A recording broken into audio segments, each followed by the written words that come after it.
So welcome everyone. So we are looking forward to celebrating where we are coming from, our colleagues from all over the world. We've had an exciting journey where we all worked together during the FP 2020 period. And already, as you are aware, the FP 2030 Partnership Vision Framework that seeks to increase diversity, efficient use of financing, and transforming social and gender norms, as well as improving system responsiveness, recognizes and formalizes the role of advocacy and accountability experts. We are delighted that the work that we did has managed to build momentum around what we can do as advocates and what civil society and youth, when engaged and enabled, can deliver in partnership with all the other players.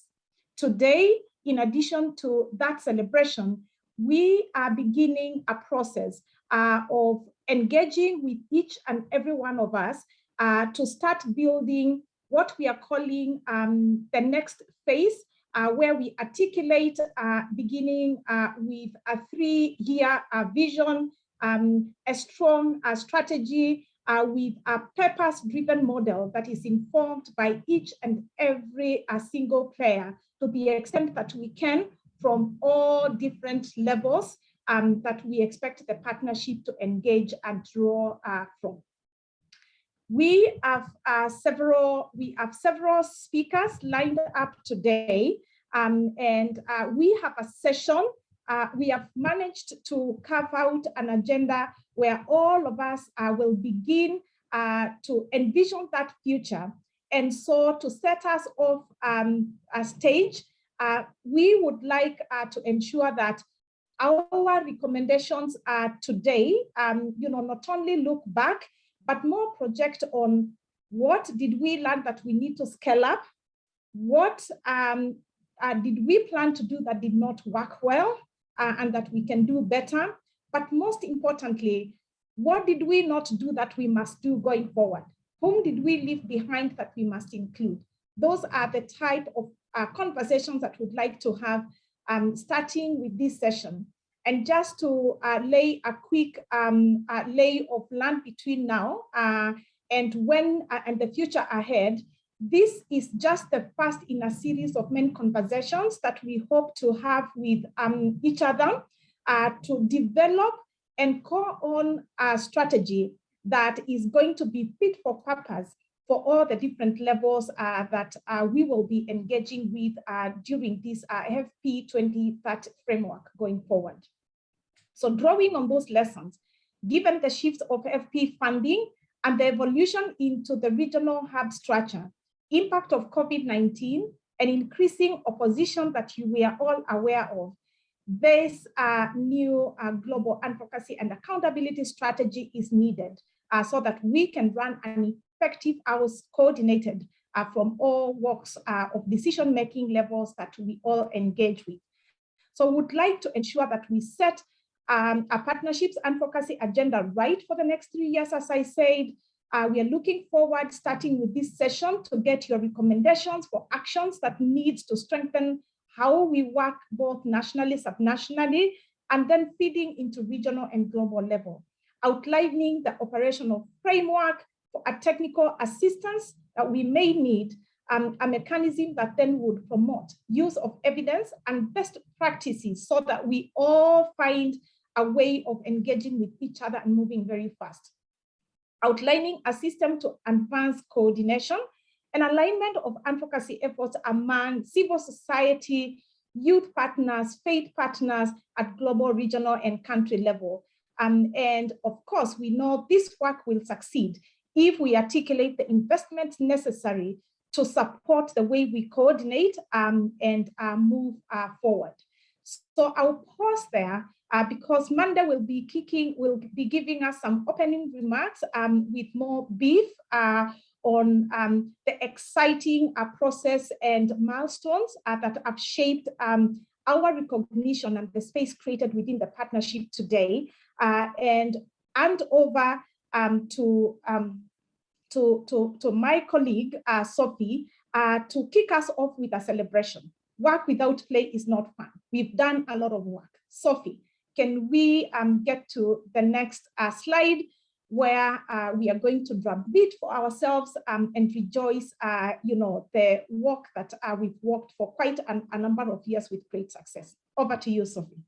Thanks so much, Angela. And yes, I have just posted in the chat box a link to a Menti poll, where if you select that link or simply go to menti.com and enter the code on the screen, you will be able to put in, share one advocacy and accountability success over the last couple of years that you've done in your country and working with FP 2030. So please feel free to put those phrases in. They can just be a couple of words, and you can go ahead and see that on the screen. And I'll turn it over to Angela to read a few of them. Thank you, colleagues. So many incredible insights here. We celebrate a female president. Wow, thumbs up to that. I'm sure we know who this female vice president is and from where and what that means to us. Generation equality, finally gender getting back to space, central center, preserved funding to FP initiatives. Thank you so much, donors who are with us today. We felt supported, recognized, and we look forward to now doing a little bit much more. You doubling, tripling, family planning included in essential services package. Fought very hard, and this beginning to happen across different spheres and countries with great success. Increased budget line, and I would add not just increased, but in some places dedicated ring-fenced funding lines to family planning are realized. Expanded method choice in the public sector. Hello. We have several in French that I will ask my co-moderator, Yassine, to read for us. And the third national FPC IP development in 2021. A lot of these processes are taking place in many countries, and advocates are squarely sitting at the table. I guess this is now ready than we did before during the others. Yassine, do you want to help me with the French ones? Yeah, of course. Thank you so much, Angela. A couple of the French ones that are popping up on the screen include a note about increased resources for the purchase of contraceptive products, also raising the institutional profile of family planning at the Ministry of Health level, which I believe is also very important. And then there's a longer note about youth making a plea for their involvement in drafting committees regarding commitments. So those are a couple of the French ones that came up. Thank you. Is this the only slide, Sophie? Do we have another one? Yes, it just kind of goes down, so they'll pop up as they come in, but I would say this is probably a pretty good number of ones that we've seen. Great. So I don't know the best way. I should have asked everyone to come up with an African drum so that we can beat and celebrate. But please show up your face and let's clap right now for the hard work that we did. Hey, I see Alima, Beth, Mary Bar, Martin, Peter Ngure, Kate. Oh, wow. We definitely, Beverly there, Jacqueline Wambui, Alexander, Alex Todd from USID. I can see you. Batu, thank you so very much for being a team. We have right now an opportunity to do much better. I can see Sarah there, Kate, hi. So we are looking forward, and I can see Khan, great. So we celebrate each other, we celebrate this moment, and I think we now gear up for a lot of much more work because we have better data, we have better skill sets and better capacity and everything that we need as we continue to learn and innovate in the space. So thank you so much. I think we will go to the next session. Thank you, Sophie, for helping us to drumbeat and celebrate ourselves before we go to the hard work part. Next. So I take this opportunity to not introduce, but ask our very good friend and a champion of advocates, within the FP 2030. I see Martin here again. Sophie, great colleagues, we honor and celebrate you. I do hand over to Mande, who is the Global Initiatives Director, to give us opening remarks and help us get shaped. Mande, tell us what keeps you awake at night and what you want us to do going forward. Well, hello, everyone. It is great to see a lot of familiar faces, familiar names on the line. I am Mande Limbu, Global Initiatives Director at FP 2030. First, I'd like to thank everyone and welcome everyone to today's partners meeting on the future of family planning, advocacy, and accountability. I'm so glad that you're all able to join us today, and I look forward to a fruitful and engaging conversation. So as you all know, back in January, we launched our journey as FP 2030, and we created a new vision framework, and we are now focusing on efforts to expand the movement and galvanize commitments to support the rights of women and girls who wish to use contraception. I believe that our 2030 vision cannot be achieved if we don't advance and invest in advocacy and accountability efforts. So that said, evidence-based advocacy will remain a critical function of the FP 2030 partnership. And as you all know, it's key to achieving the overall vision of the partnership and creating an enabling policy and funding environment that's necessary for achieving progress. And since we're a commitment-based partnership, it is also critical that in this new iteration of the partnership, we strengthen accountability to track progress against commitments. So over the last 8-9 years, we have strengthened our collaboration with advocacy partners, including many of you on this call, to support promotion of evidence and best practices among advocates and advance alignment of advocacy efforts at all levels. And through this process, we've learned a lot. And today I would like to share with you a few lessons. So first, civil society, including engagement of youth partners as part of civil society at all levels is critical. And we all know this, to strengthening the movement and achieving commitments. So in the 2030 partnership, we need to strengthen our support for civil society engagement and continue to leverage their expertise and understanding of local needs and contexts to drive country advocacy and also to inform regional and global advocacy agendas. Secondly, we learned that effectiveness of advocacy was often limited by insufficient coordination and sometimes a little bit of disconnection between national, subnational, regional, and global. So moving forward, I think we need to be more strategic in how we support civil society and youth focal points and advocacy coalitions in general. And with the introduction of regional hubs, there's definitely a need to determine a better way to coordinate ourselves and coordinate advocacy efforts at all levels.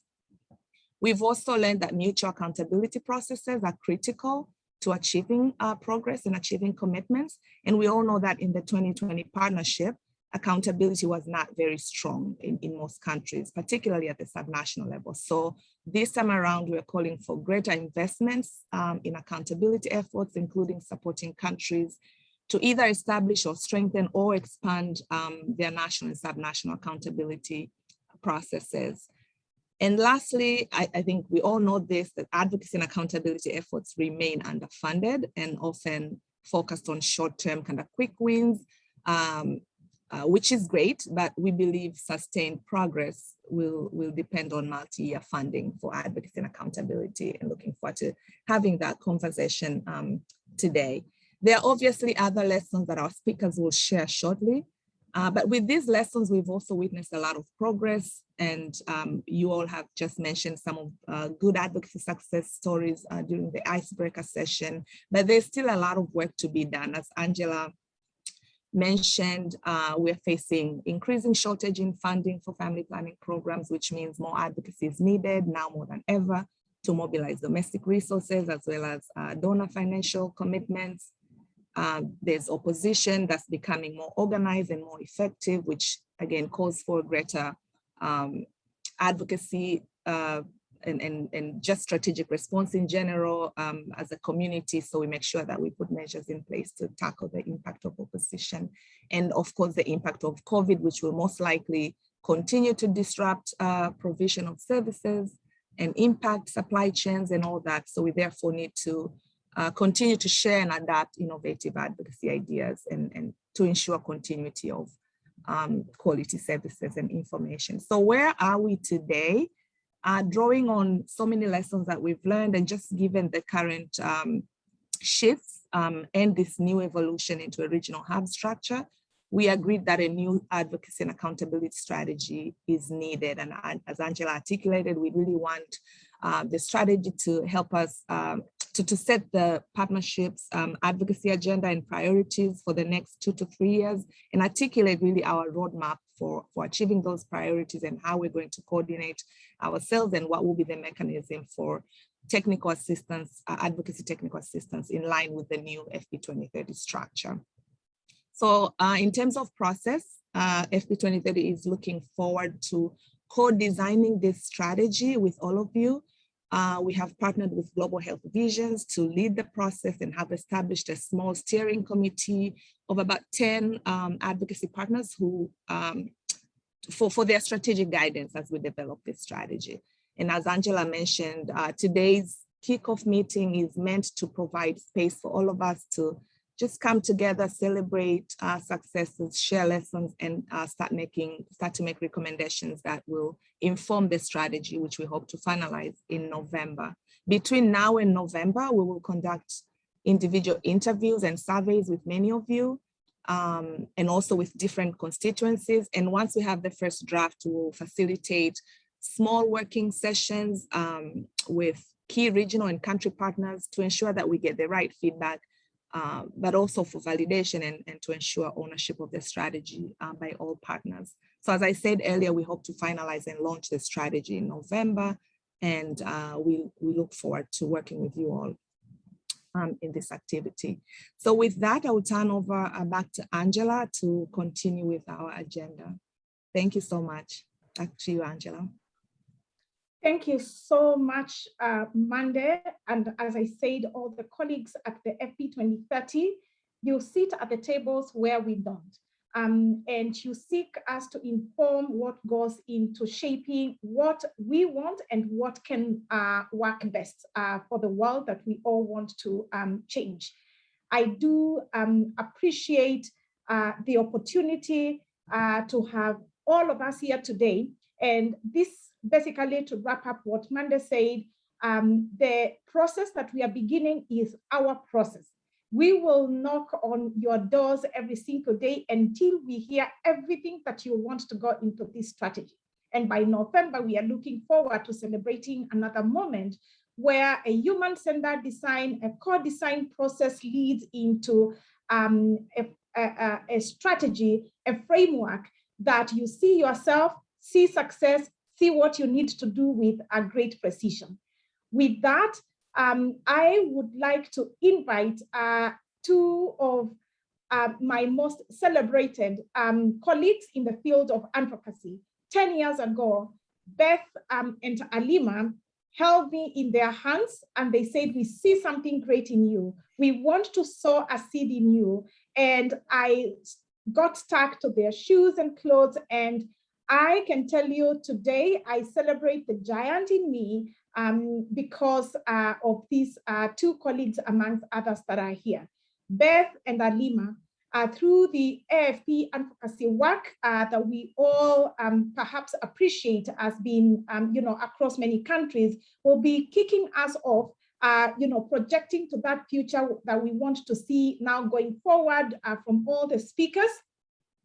advocacy lessons, and key recommendations, all the way from Tanzania, the many over 10, 15, 20 countries where the AFP initiative has been implemented with great leadership from Beth Friendrich, the CEO of AFP, and Alima Sharif, whom is bigger than just saying that she's been a country director for Tanzania, but available to all of us globally in many spheres. Over to you, Alima and Beth, to give us your key takeaways today. Thank you so much, Angela. And hello, everybody. Hello, advocacy friends. Since 2009, coalitions within the Advanced Family Planning, or AFP initiative, have strategically realized nearly 3,000 policy and funding wins, mobilizing $111 million in support for contraceptive information, services, and supplies from domestic governments and the corporate sector. I've been privileged to work with many of you from the beginning of AFP and FP 2020. Traveling with me in this journey has been Halima Sharif, AFP's director in Tanzania and an FP 2020 focal point. In the next 10 minutes, we'll share the factors that have led to the success of AFP and the implications as we stretch our wings within FP 2030 and a world far different than when we started. So Halima, let's begin with your take on the top 3 success factors for family planning advocacy. Hi, everyone, and thank you, Beth, for the question.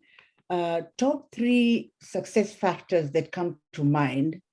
First, I would say, is the freedom to fail or fly. I think advocates, as well as agencies funding advocacy projects, should be open to embrace and share failures right from the beginning of the initiative. I think it is also important to bear in mind that decision makers, including those who champion our issues, are sometimes driven by personal concerns and interests that influence their final decisions. This calls, therefore, on all of us to be flexible in our approach and have the freedom to navigate through challenges while building on the lessons gained. Secondly, success is built on acknowledging the capacity and connections of local CSOs, their connections with local decision makers, structures, and the value of working within strong family planning networks are critical. Remember, these local actors, Beth, are generally equipped to respond quickly within the environments they know best about during good times and bad. Based on our collective experience, I'm sure you remember, Beth, I think you will agree with me that these local actors have proven to have the potential to turn frustrations from failures to zeal for sustaining family planning gains. And lastly, I think it is important for advocates to be able to use data, evidence, the valuable intelligence around an advocacy issue, in this case, family planning. And this is about enhancing strategic partnerships, like what Mande was talking about, incorporate learnings from the advocacy and technical assistance. We ought to remain relevant in pursuing positive change at national and subnational level and be equipped to hold leaders to account. And now, Beth, let me turn to you. What do you think we could have done better as a community? I think we did pretty well, but we could have connected more strategically with other issues and a broader range of donors who could not only invest in advocacy, but be champions for the issues we faced. Focus is good, but I think we're all in it for the long haul. We've known that gender equity and economic improvement and rights and health all benefit from access to quality voluntary family planning. But even though, as you said, we were flexible, it was typically only within the family planning space. We could have made a better case for intersectionality. We also could have done better to show the true value of interconnectivity and allocating resources to a sustained community of practice. And Mande touched on this as well. The donor swing to direct support of organizations in Africa, Asia, and Latin America is long overdue, but it shouldn't be at the cost of severing the strength of global coalitions. But that was then, and this is now. Advocacy is important as ever. However, money's tight, communities and countries have a lot of competing demands, and in many parts of the world, young people are struggling to get education and employment as they also seek to exercise their rights and protect their health. So Halima, how do we need to change to be effective now? That's a great question, Beth. Come to think of it, we advocates need to constantly assess the environment we're working in especially in countries where shrinking CSO space is a reality. One example is Tanzania. So it's important to stay alert, to tirelessly frame and reframe our advocacy asks, repackage the evidence, taking into consideration the political and cultural sensitivities on the issues, and at the same time, remain relevant to the advocacy cause. And though accountability is the new framework for our efforts, it cannot succeed without advocacy to drive policy and funding change in the first place. Again, for us as advocates to be effective, we also need to more aggressively explore and exploit opportunities within the gender movement globally and nationally, to sustain pressure on individual rights to accessing family planning information and services. The issue of individual rights should take precedent now more than ever before. In fact, Beth, I dare say that gender equality and equity would be realized only when women's and girls' fertility needs are addressed. It is also critical for us to form alliances with the private sector to increase domestic resources for family planning, and partner with youth-led CSOs that are already engaging with decision makers to effect policy action in many of our countries.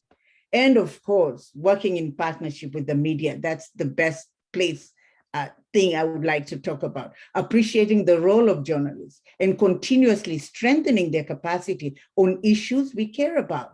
That is inevitable. Our experience at AFP has shown that evidence-based media advocacy sustains leadership accountability and accelerates progress. So Beth, I'm going to give you the next, but not the last word. This is a conversation, as you know, that we need to expand and keep going. You and I are just the tiny, tiny tip of a much bigger force that we need to mobilize in the next phase. Thank you so much. I couldn't agree more, Halima. And as the tiny, tiny tip, we're also a couple of old heads in this advocacy effort and in the sexual and reproductive rights and health arena. So in concluding, Halima and I want to leave you with 5 takeaway messages. The first is that locally led advocacy is essential and effective. Every one of us need to keep this drumbeat going. For the new FP 2030 movement to succeed, advocacy is essential and will produce results. Keep that in mind. We're producing results. We're an essential part of this movement. Sustainability, number 2, sustainability is a myth without dependable, flexible funding for advocacy. Our work is not as expensive as programmatic or service intervention, but it does have costs. And for advocacy to truly be sustainable, we need to integrate advocacy in project budgets and make an airtight case for funders to see that it as a way to support old and new priorities and attain their goals. Equitable partnerships, number 3, equitable partnerships are possible and increase power in advocacy. One of AFP's core principles from the start was to trust local leadership. We engaged the best advocates and advocacy organizations and relied on them to set priorities. I know that equitable partnerships among advocacy professionals were the right way to go, but they were also at the very heart of the results not only AFP, but all of us collectively achieved. Number 4, we must protect the right to advocate and advocates themselves. As many of you know, in many of your countries where all of us are working today, governments are closing the door to civil society and refusing to see them as the allies they are in meeting people's needs. No matter the issue, we need to also fight for the basic right of people closest to the issue to challenge their leaders and protect those advocates from persecution. And finally, and this may be a little controversial, but Halima and I feel pretty strongly about this, reproductive justice is essential to health, rights, and progress. For this last one, Halima and I share our own personal takeaway. It's beyond time to integrate reproductive justice in our work to mobilize support for family planning and vice versa. Inequality and discrimination represent the second pandemic we fight today. Health, rights, and progress are impossible to achieve if we do not support and defend every person's sexual and reproductive lives and aspirations. We look forward to this exciting new time to work together, and thank you, Monday and FP 2030, for inviting us to speak today. Thank you. Thank you. Thank you so much, Beth and Alima. You have set the bar very high. I cannot even add anything to very well articulated points: intersectionality, gender equality, equitable, trust-based partnerships, prioritizing the role of media going forward. I keep saying, advocates, we cannot afford to have enemies. We must love each other for us to succeed and demonstrate how a stronger voice by us working together is important. Thank you so much. I will now move to the second moderated session, and I call upon our panelists. Their respective organizations are presented on the slide deck. I will appreciate the countries where you come from: Peter Ngure, Kenya; Fatu, Senegal; Poonam, India; and Marie, a mother who loves many and takes care of many countries within OPCU. Welcome, panelists on stage. I will kick off with a question, beginning with Peter Ngure, Kenya. From previous lessons learned, what will it take to sustain effective advocacy and accountability coordination at the global, regional, and national level, given the strong localization and new regional structures that we have today that we need to optimize very well going forward? Peter. Thanks very much, Angela, and congratulations for this milestone that has come for FP 2030, and now moving to FP 2030. And it's quite difficult responding after the giants have spoken. The two giants who came before us have spoken, Beth and Halima, and I'm grateful for the support that they have given us as young advocates as we were growing throughout the movement. And for us to be able to sustain effective advocacy and accountability, especially around coordination, and I think it's been mentioned, the first one would clearly have a linked but flexible framework of the global, regional, and national commitments. This is a question that we have been asking ourselves on. If we say we want choice at the global framework, what is the bare minimum of choice that should be at the regional, national, and subnational level, so that there's a bit of flexibility in the framework and countries and subnational governments are able to buy into that? The second one, for us to be able to sustain effective advocacy, we are looking at milestone achievement cycle. We have had a short milestone achievement cycle that we have been working on as FP 2020 and even as partners in the opportunity fund in the field.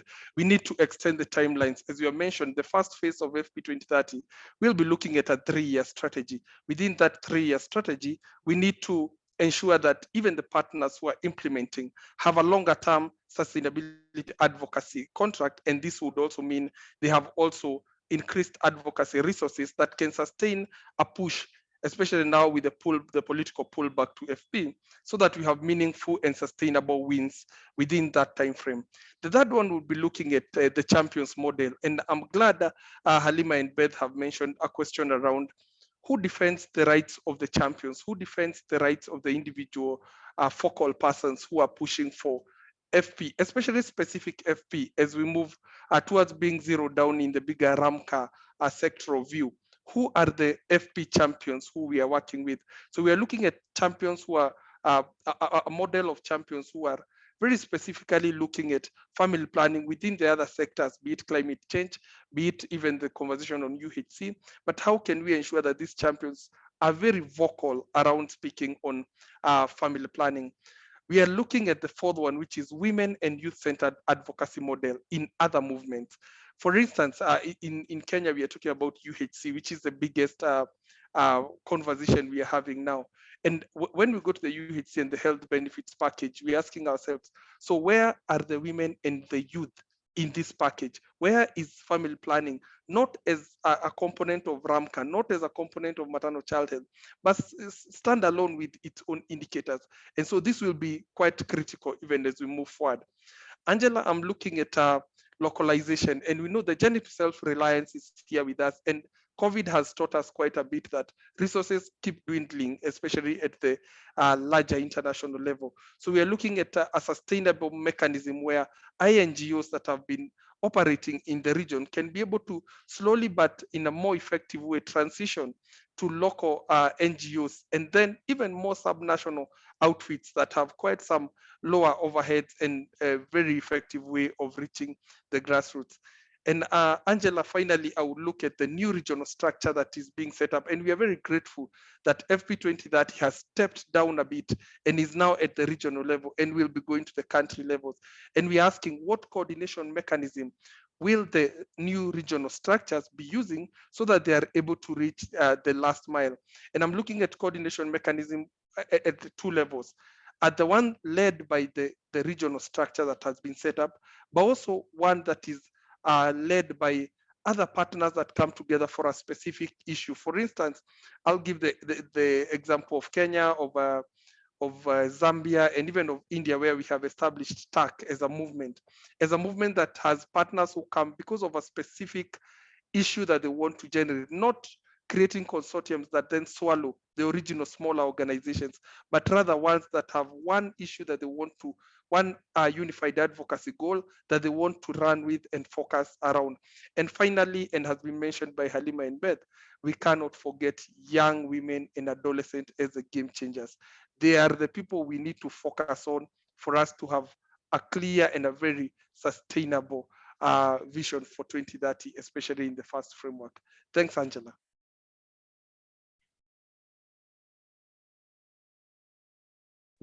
Thank you so much, Peter. You will strengthen some of the points that Halima and Beth already built in the previous discussion that we just had with them. Longer milestones investments are critical so that we move away from small tokenism, especially when we are building an ecosystem at the country level that sustains effective advocacy. Ensuring women youth are not only central at the advocacy ecosystem itself, but also their priorities are well enshrined in various policy places. And again, what we are hearing is share, partner, leverage. INGO, local NGO, national NGO, we all need each other. Everybody has a role to play. And we can do better and articulate that going forward. I turn over to Fatou from Senegal.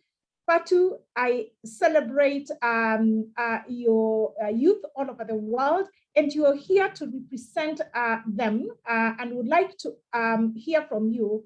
How do we intentionally ensure that family planning community builds equitable youth adult partnerships at all levels to solidify their value add to the success of FP advocacy and accountability? Fatou.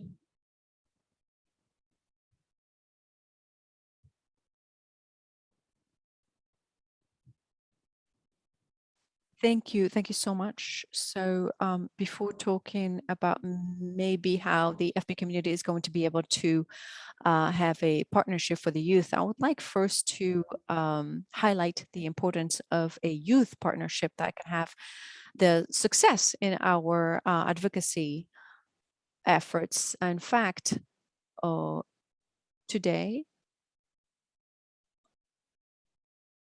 today we understand that without the youth,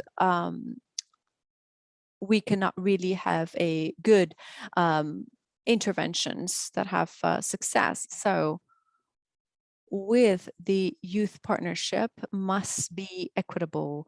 And in my opinion, we need to have an equilibrium with the decision making as far as this goes. So the youth in the FP community must have the same opportunities. And there must be this equity and equilibrium because the youth must be supported and helped. We have to use their knowledge in the FP. When I say that they have to be supported, I'm not saying that they have to know everything about it. Absolutely not. But they still need the experience from adults, and they need to be mentored. They need to be sponsored. And this would allow the youth to be able to develop their knowledge and information in this field, and they will also be able to be decision makers.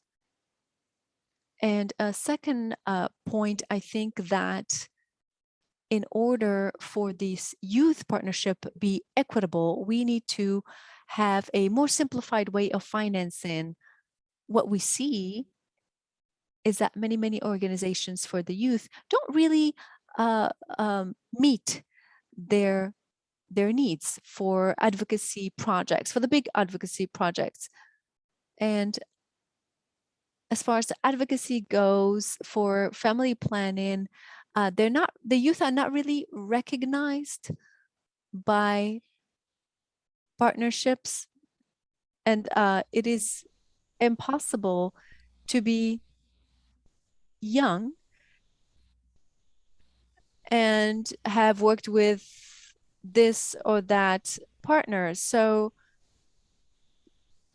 there's a first time for everything. That is clear. So we need to make sure that this partnership is simplified in a way that the funds are flexible for the youth, especially for youth who have advocacy projects. This is not easy, and this is what, in my opinion, would be helpful. So, in my opinion, accountability needs to be joint. It's no longer a question of it's important to report back to the governments. So when governments make commitments for youth, they need to be involved, and the FP 2030 partnership needs to continue working with young people. So I think one beautiful example of this, in a certain zone called Peru, the youth focal points had gotten together. Those from civil society got together with the government, and we were able to share what we've done. And there, everybody benefited. Maybe one thing that was missing was, in my opinion,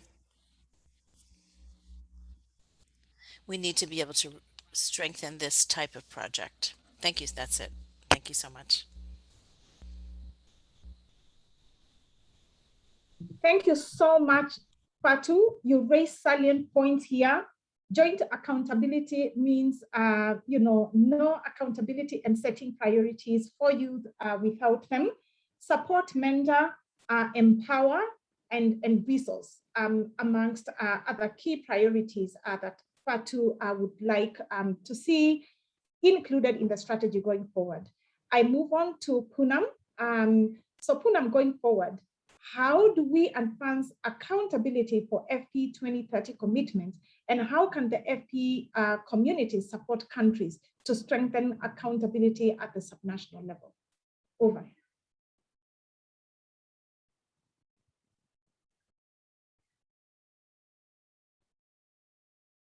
Poonam, if you're speaking, we can't hear you.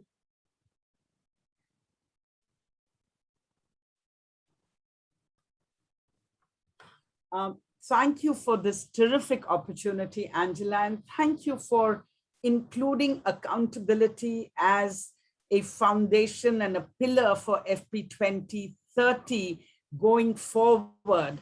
It was something that we needed to build on, and I'm so happy that you have chosen accountability as a pillar.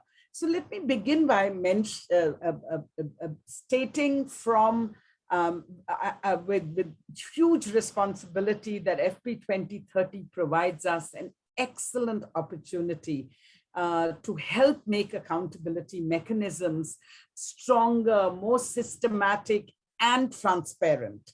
These are the preconditions: transparency, strengthening accountability for FP 2030 also requires commitments at and dialogue with shared responsibility between national governments and commitment makers, between national governments, as well as commitment makers, and most importantly, community-based organizations as key stakeholders. So there has to be a collaborative approach. I want to begin, my approach would be, and based on the experience PFI has had as leading one of the biggest accountability mechanisms anywhere in the world, the first thing I would say is we have to bring public, and in this case, women and men, into public health. Family planning can only be strengthened when public health is strengthened and public is brought into public health, and family planning is given the primacy that it deserves. The commitment-making countries need to facilitate a collaborative process working with civil society and the other partners to involve and strengthen social accountability mechanisms that enable citizens to hold their governments to account, ensuring a commitment which is achievable and effective. So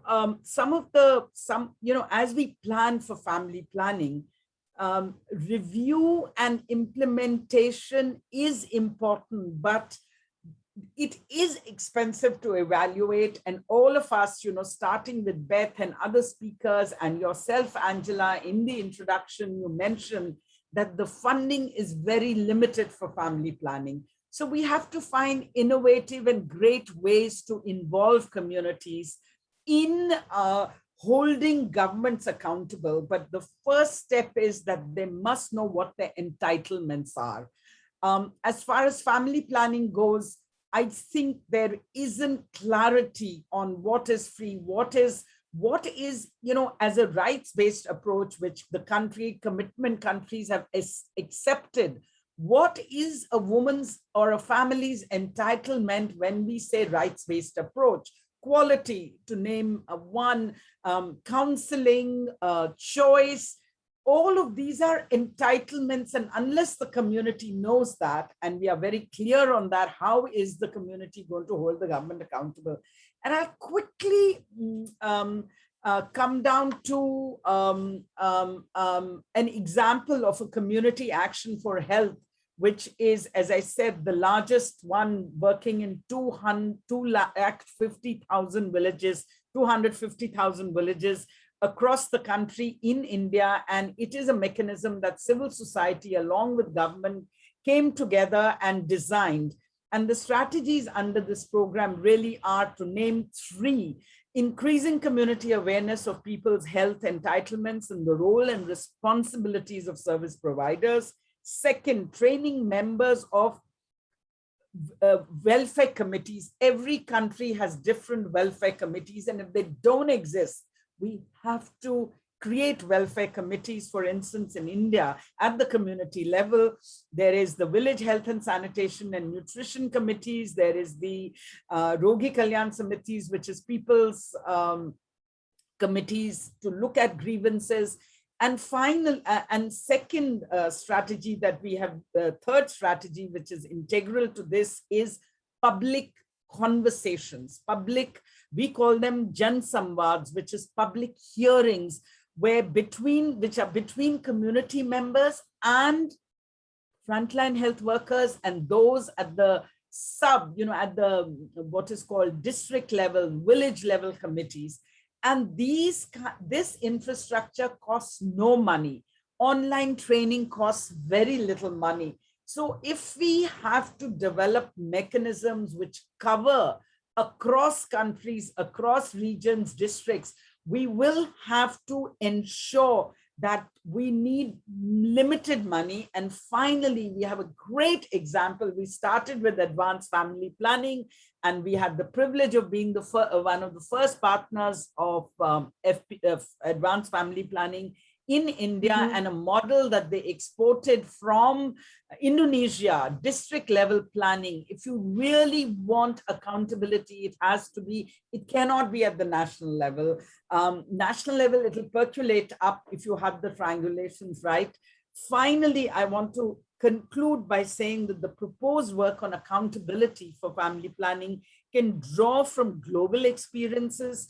I just mentioned one experience, but we have access. We have looked at experiences from across the world, and that's what we need to do.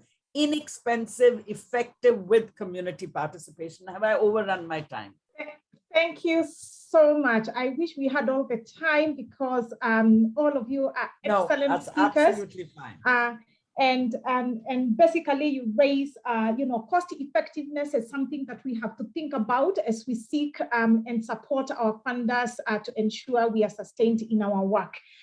Great examples there that are ready for scale up.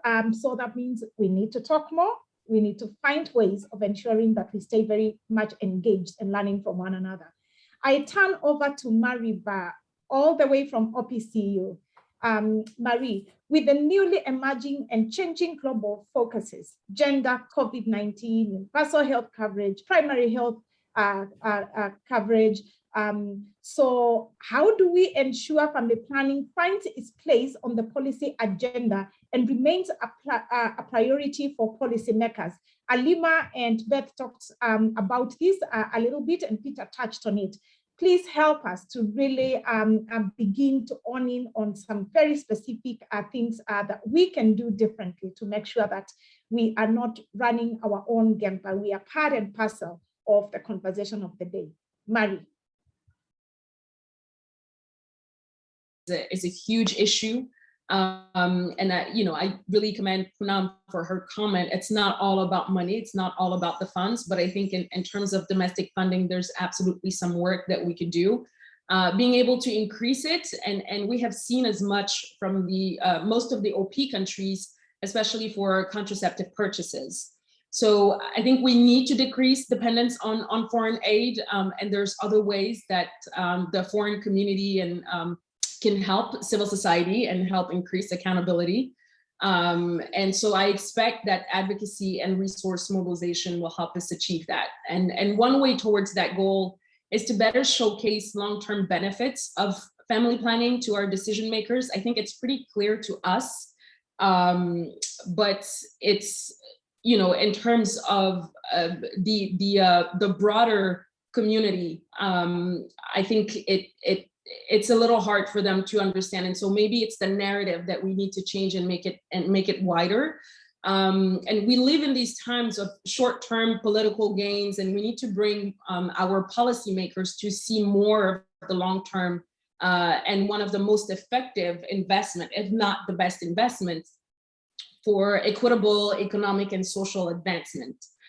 So most are already convinced. All of the ministers of health in the OP region I've met this year are already convinced. And I think it's mostly a matter of making it if the agenda in countries with competing priorities ranging from security threats, food insecurity, growing social discourse. And so, for example, I met the Minister of Health in Ivory Coast just last month. And he was asking us to help him make the case to his government officials who are in charge of budget arbitration. What are the long-term benefits? He knows them, but I think it was more support to articulate that to the presidency, where he was meeting them, I think, a couple of days later. So, also, I think all of these new priorities that you mentioned, be it gender or universal health coverage, all these new priorities would greatly benefit from having made family planning an even bigger priority years ago. So now's the right time. And all of this, I think, should be priorities for an increasingly young civil society. We've had wonderful opportunities recently in the OP to talk to a very vibrant civil society these past month, as part of our efforts to elaborate a new civil society engagement strategy. And it's also been a wonderful opportunity for us to refresh on our youth strategy. So there's been a lot of progress. And there's a lot of passion and opinions, but there's also just one common vision that we all have. And so we think a bigger handle from civil society on these barriers and where focus is needed. And I think from with a strong locally led research agenda, which we're also working on, we have all the tools and actors we need in order to keep family planning a focus for decision and policymakers. And as I was saying previously, I think changing the narrative around family planning, being more inclusive, as Beth has and Halima has mentioned before, on intersectionality. And I think we need to reclaim the narrative around family planning. So it's as broad and wide reaching as possible and just not an indicator for maternal and child health. And lastly, maybe my last point to donors, I think this is where they come in and can support these efforts that are made locally and regionally. And that's where I also applaud this new FP 2030 structure with regional hubs, which I think is only going to reinforce local talents and complement local resources. So donors, by aligning their investment cases with the priorities, resources, and local actors, can make a world of difference. And it's nothing new to this community, but I think now is the time, with all the shifts happening globally, to refresh our strategies and our approaches so they better fit new challenges. So, there's a great influence that I think bilaterals and multilaterals also have on policymakers, and I've always believed in the power of diplomacy. We've seen it during our donors caravan and high-level meetings with ambassadors, ministers, and heads of states, but I believe a bottoms-up approach is also greatly going to benefit family planning, in the sense that, especially as we're talking more and more about demand creation, those need to come from the communities themselves and apply pressure on policymakers about their rights and health. And that needs to be delivered by a strong civil society and our partners towards policymakers, and increasingly expecting accountability from our local leaders and our civil society that we're supporting. Thank you. Thank you so much, Marie, and transitioning us actually to the donor session. So I think what Marie was saying is that it's not going to cost less, it's going to cost more, but it's going to need volumes of resources that we've seen before. Again, Marie pointed out something, colleagues, we must continue to fall in love with data, and if we do not have it, partner to create it. Because evidence is critical. Decision makers are our allies, and they need to be prepared so that they can succeed when they have opportunities to. And we've had a case from Fatu. Now, since from Marie, since Marie has transitioned us to now the donor to the donor session, I turn over to Jenny Greeny again. You can see the affiliations there, but UNFPA, our colleague, partner, supporter of subnational, national level advocacy, Linda from CIV, Alex Todd from USAID. Please take on stage, and I will begin with Jenny from UNFPA. Going forward, and from what you've heard from the previous speakers, what can we do differently to leverage funding for sustainable family planning, advocacy, and accountability initiatives for an ambitious FP 2030 agenda? We must do things differently. Please take on stage, the three of you, to tell us how this can be done better going forward, and what thoughts you have from previous lessons, and what from your institutions we can expect going forward. Over. Jenny, Linda, Alex. Thanks, Angela. I think this is sort of the multi-million-dollar question of how we drive funding. And you already heard Beth say it was a myth that we can achieve sustainability without dependable, flexible funding. But I feel we've got caught in a vicious circle where our sustained advocacy efforts are also largely underfunded, and especially activities that are engaging local stakeholders. And we've heard others on the panel already speak to the amount of funding that the community-based organizations need is often very little comparatively to the support that's going to global level projects. And I think what we need to do is get much better at driving the funds down to the country level.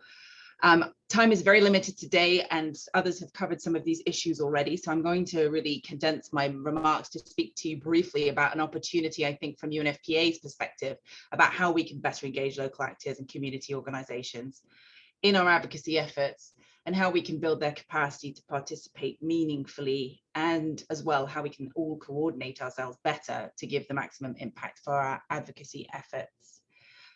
I'll start with a brief example, especially around how it doesn't take a lot of funding resources, but it does take some ongoing collaboration to get towards a result. And even then, we need to keep that collaboration going.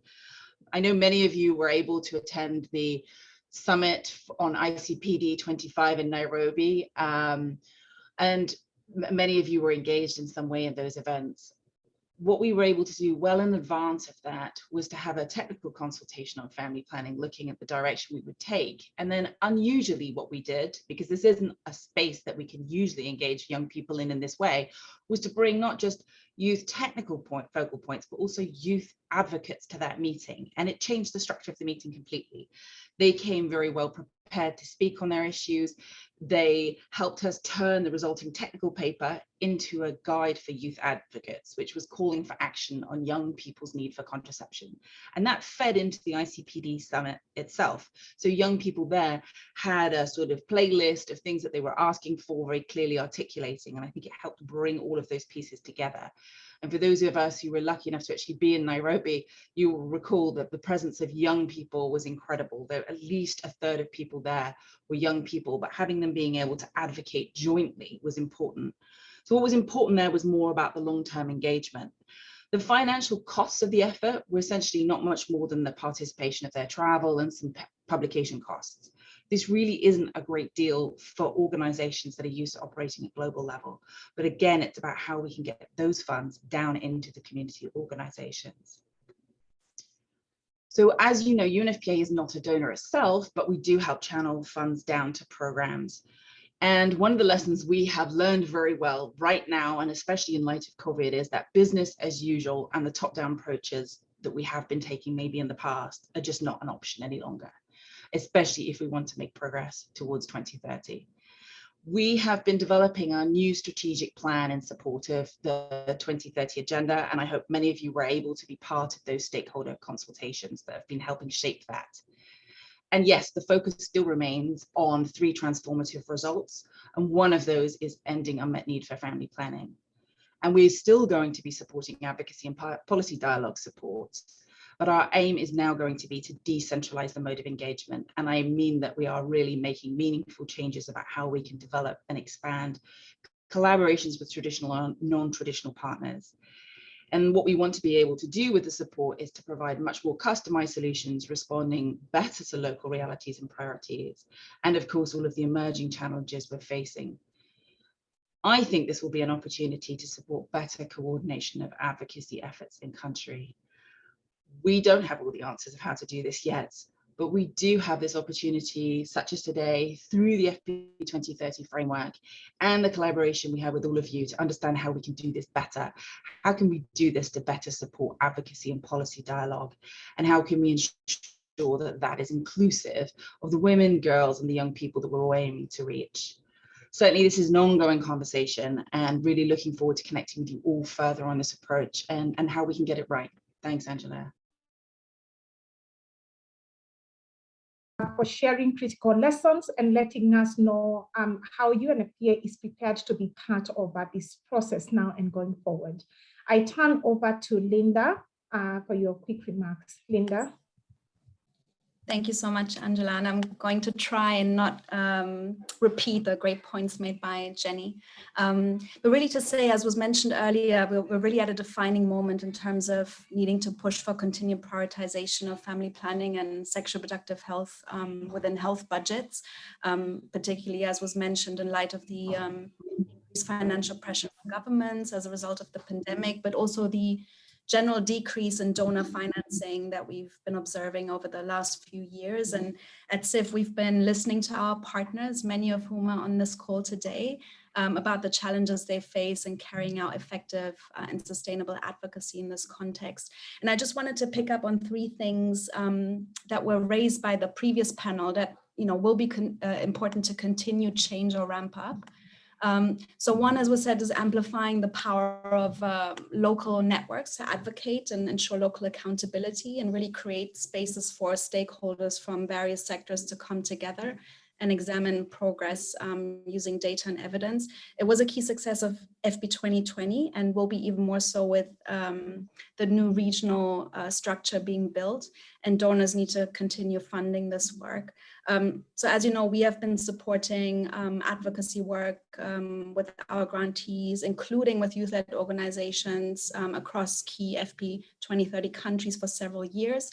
But moving forward, we know, and this was mentioned as well by you, Angela, that we will need to get better at funding more flexibly, longer term, more movement oriented, and sort of focused on core funding for local grassroots actors, noting that policy and norms change take time and resources and often can't be achieved by short-term funding focused on single issue or time-limited campaigns.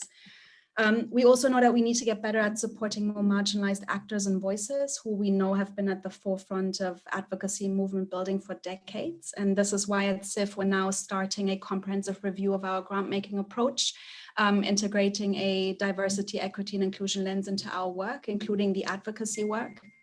And within the youth space, we have already started to shift our portfolio to focus more intentionally on supporting young feminist activists, including those from more marginalized backgrounds.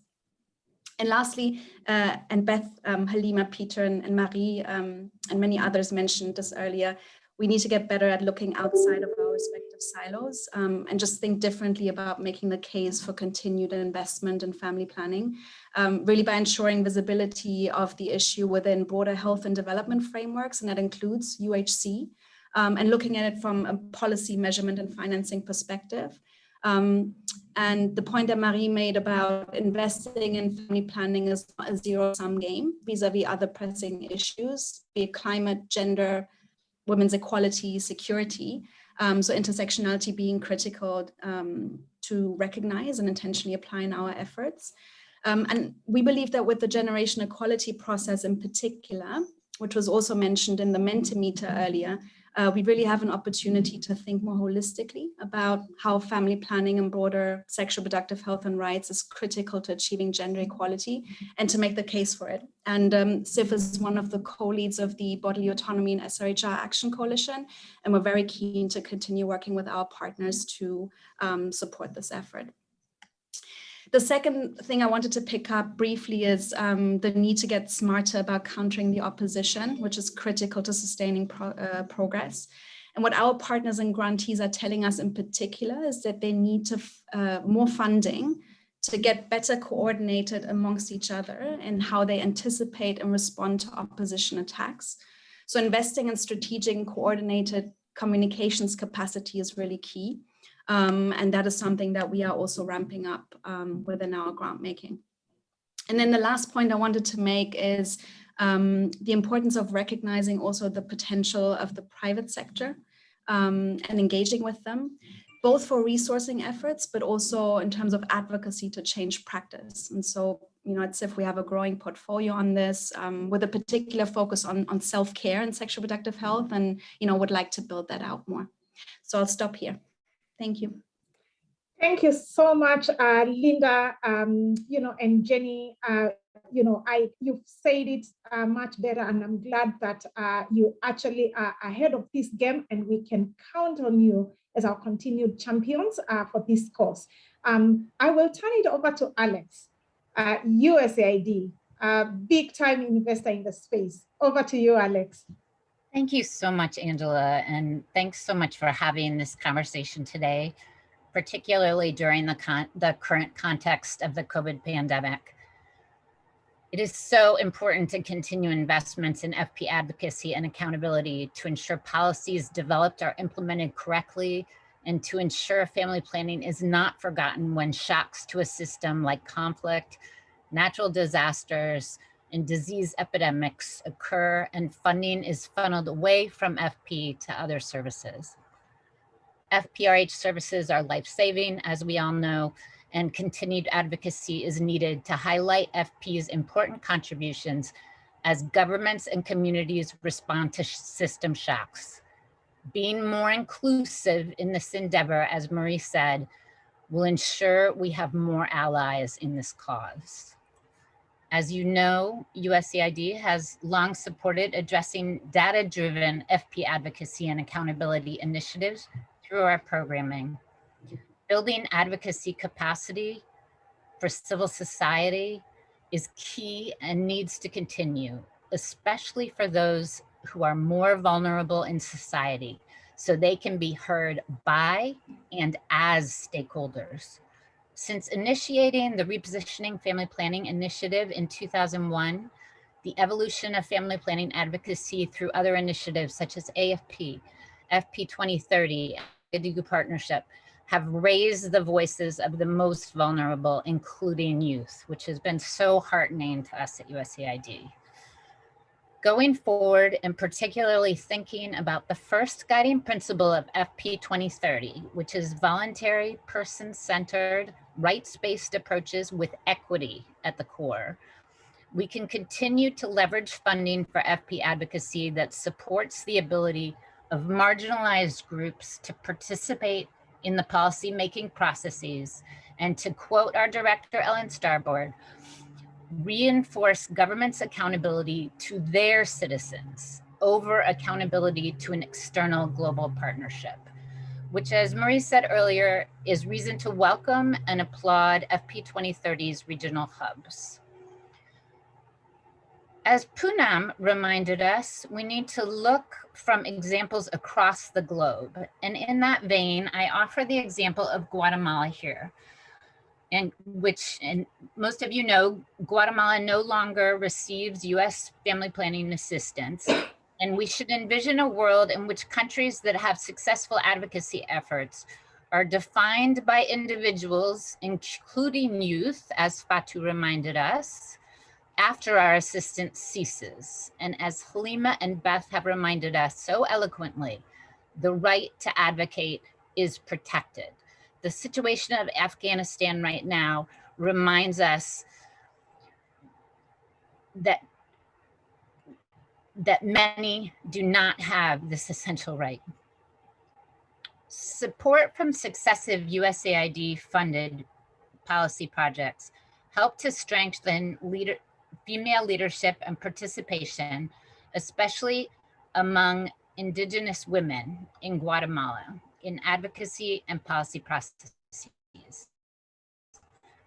In addition, civil society groups increase their influence through strategic alliances with mass media outlets, universities, congressional committees, private sector partners, and others. Through this work, reformers and advocates have pressed successfully for a wide variety of laws and policies, including those which mandate increased services for marginalized or vulnerable populations, including youth and Indigenous women, universal and equitable access to culturally competent, high quality health and education services, and financing for reproductive health and alcoholism treatment services and supplies from alcohol tax revenue.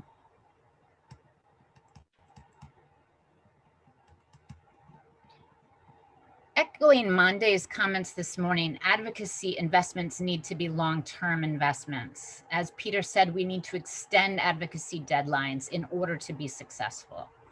I offer the example of the need to leverage funding that supports advocacy for the inclusion of FP in the benefits packages. One of our projects recently noted to us that within USAID's 24 family planning priority countries, only 14 have some form of government-sponsored health insurance scheme. And within those, only 6 include family planning. So while we have made strides in advocating for FP inclusion, there's clearly more work to be done, and we need to hold governments accountable when they make commitments to include FP. We understand, as is the case with Ghana, that this can be a very long process, but we need to stay the course and continue to invest in these important advocacy efforts for sustainable financing.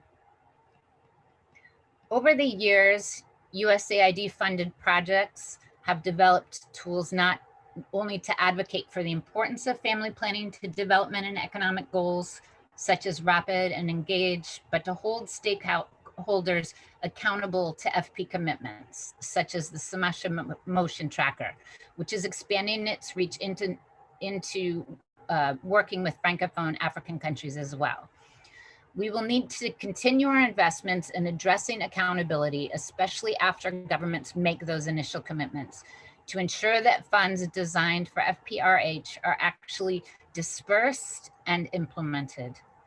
Lastly, I will just emphasize the importance over the years of different donors and partners who have different comparative advantages funding different advocacy approaches. These complementary approaches have contributed greatly to gains seen in FP in recent years. We are all together in this, and we are all together in this for the long haul. Thank you. Thank you so much, Alex. Three of you speak about a point that we are counting on you to continue to really sound to the other donors. Advocacy is a process. Advocacy is a process. It's not a short time and event. It is just not one meeting. It needs, we need to walk the talk and work alongside governments to make sure that they have what they need and they are doing what they commit to do. Thank you so very much. We do have only 9 minutes to the end of the time that we had purposed for this call. Colleagues, I know you are very good at tweeting and sharing your insights. The time that we intended to have a session to hear from all the participants, we would like to turn that into an online virtual chatting. Please be very active there, share your statements, and after this, we will be following up with a couple of tactics to ensure that your voices are there. Key informant interviews, focus group discussions, as well as a survey to ensure that no one is left behind. I would like to take the next 3 to 5 minutes to ask you, those who have something very burning to raise up their hand right here so that we can hear 1 or 2 reflections. Thank you so much, Jenny, Linda, and Alex. Over to you, our participants. Yes, please, can I just, hello. Yes, thank you so much. I'm so excited to hear all that has gone on. One of the key areas that I think that has come out a little bit that we should also focus on is the collaborative nature of doing our work in the countries. Take, for example, the subnational level, we're not just saying CSOs. We've decided to disaggregate the CSOs that we are talking about. In other words, making sure the youth, the women, the interfaith group, the media, and then CSOs on their own are all involved in the conversation that we're having. On the 6th or 7th of September, we're calling all these people from the subnational to participate in developing our accountability framework. And then also making sure they completely share with the draft that has already been developed for the recommitment process. And this also would help us in the issue accountability, because when everybody is looking at the accountability issue from his or her own prism, it makes it easier for us to collaboratively work for the same purpose. And then finally, the way we look at family planning, we've tried to move a little away from just focusing on family planning, but using the narrative of demographic dividend, or at least going to demographic transition to be able to situate family planning, saying that for us to be able to achieve that, the first and the only thing that we must do is to make sure we invest appropriately in family planning. Thank you, and over. Thank you. Thank you so much, Njike. Alan? I am Alain Barthélémy Takam. I'm responsible for an association in Cameroon for promoting health.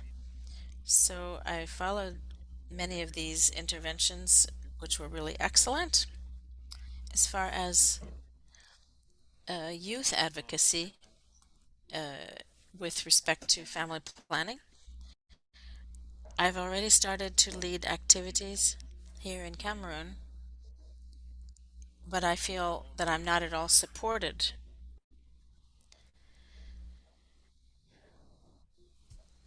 It's so important to have the support here in Cameroon of the government and of donors and partners.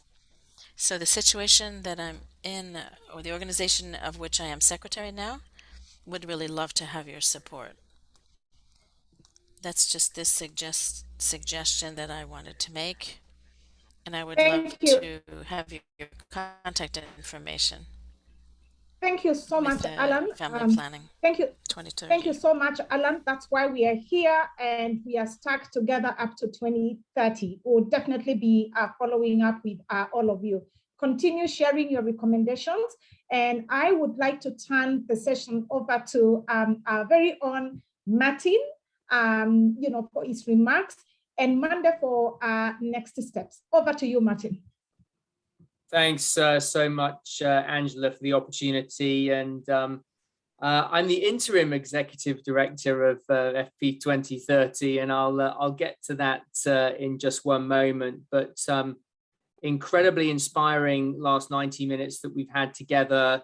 I particularly enjoyed a panel with views from Fatu and Marie and Peter and Poonam, and really enjoyed those tips for success that Halima and Beth shared with us at the start. So I just wanted to acknowledge, of course, we are in a challenging time, a difficult time, but also a time of great change and thus opportunity when we think about advocacy for family planning. And I wanted to just quickly speak to that in very short order, Angela, in three respects: commitments, new leadership, and the regional structure that you've heard referred to several times during the course of today. So we're in a time of great opportunity with regard to FP 2030 commitments. These are underway in 40 plus countries at the moment, across scores of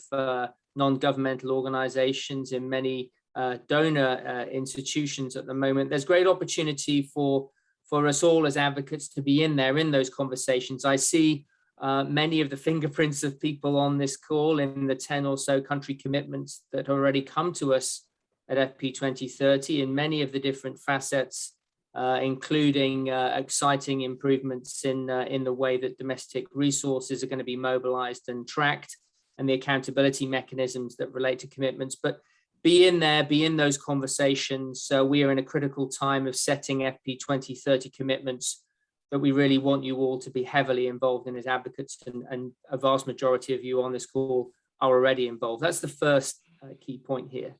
The second key point to mention is about new leadership. I'm the interim executive director of FP 2030, and we're highly confident that in the coming weeks, we will be announcing a new executive director of FP 2030. We will be announcing a new chair of the governing board that will be the strategic governance mechanism. And those individuals that we've been announcing, of course, will have significant profile when it comes to advocating for family planning, and significant skills in those areas as well. We will have a continued donor engagement function, a donor engagement group as per FP 2020, where key conversations around funding of family planning come up, and where we will, of course, be putting the case very clearly that we've heard many times this morning, the long-term flexible funding that is absolutely critical. This point, I think, that Beth and Halima made on making an airtight case for funds for advocacy that are flexible and longer term, that Marie and Fatu and others also spoke to. So we have that opportunity. We have this new leadership coming in. We have the opportunity to continue to sort of reinvigorate the case for advocacy, at least from the FP 2030 perspective, docking in with the continued incredibly hard work which all of you are doing all over the world. That's the second thing, new leadership. The third thing are the regional hubs. I enjoyed, Peter's the chair of the Transition Oversight Group, so I enjoyed him referring to, to the devolution and regional hubs being created as part of an FP 2030 support network. You said it was a sort of stepping down, is the expression you used, Peter, in obviously referring to that devolution. I'd say we're also stepping up in recognizing that those regional hubs are actually absolutely critical to our collective success and to the success of our advocacy work. There'll be regional hubs, 2 in Africa, 1 in Asia and 1 in Latin America, of course, and they will have key functions with regard to advocacy. And I'm almost done, Angela, I'm almost done, but they'll have an advocacy support function. There'll be strategic advice that the hub staff will be providing in terms of sharing advocacy and accountability experience, both past and present, to be a sounding board for all of you in partners, including you, Alan. And I hear you and what you've said about the way that you want to be more supported in your role in Cameroon, to be preparing advocacy briefs in partnership with you, or integrating that data that FP 2020 and FP 2030 has been and will continue to be very famous for, if you like, helping you to plan for meetings and high-level events and providing that support. Key function of regional hubs. Secondly, that TA brokering. There's going to be a roster of capable TA providers. This includes, obviously, in the advocacy space. There'll be constant networking by these colleagues in these regional hubs in Africa and Asia and Latin America. Their job will be to know all of you, the donors, the implementers, to know about the research, the tools that are available, the new high impact practice on social accountability, the accountability framework, to be doing the job that the country support, the country engagement function has done in FP 2020, but to do more of that and to be much closer to the action and the day-to-day work. And thirdly and lastly, there is going to be a function in the regional hubs around donor outreach and resource mobilization, and that includes the key role on keeping to make the case for this long-term flexible funding for advocacy that we all know is absolutely critical to our ongoing success. So commitments, new leadership, the regional hubs and their key advocacy role are exciting ways in which I think opportunities are presenting themselves to us in the coming months, and we're really excited about the partnership we'll have with all of you and the emerging advocacy strategy that Angela and the team are working on. So Angela, I think, am I passing now the baton over to Mande directly? Definitely, definitely. And I like your speaking with passion about what is in store, what we expect, and what FP 2030 is architectured around working with everyone differently, offering the support needed. Of course, Martin, and the rest of colleagues at FP 2030, that's an accountability button. We will definitely hold the structure, the systems, and everything accountable as well as we work with it. We have 2 excellent questions from Anne Pisa as Mande comes into the stage with closing remarks. And as always, Anne from Jopaigo, how can we reward advocacy organizations who demonstrate collaboration? How can can the significant effort coordinating among civil society organizations be recognized by donors as worthy of funding? We will be sure to include those questions in the questionnaire and discussions going forward. Thanks for helping us shape that. Mande, next steps and the closure button. Thank you so much, Martin. So I know we're over time. We do apologize, but I just quickly wanted to reiterate that we're hoping that this will be a collaborative process. This is not an FP 2030 Secretariat strategy. We hope that this will be our strategy. So we'll be reaching out to you, in the next few weeks to participate in interviews, surveys, and working sessions to help us shape our thinking. Also, I would like just to thank Angela for your excellent moderation, and colleagues at Global Health Visions, and all speakers and all of you for participating in today's meeting. So have a great day, great evening, everyone. Thank you so much.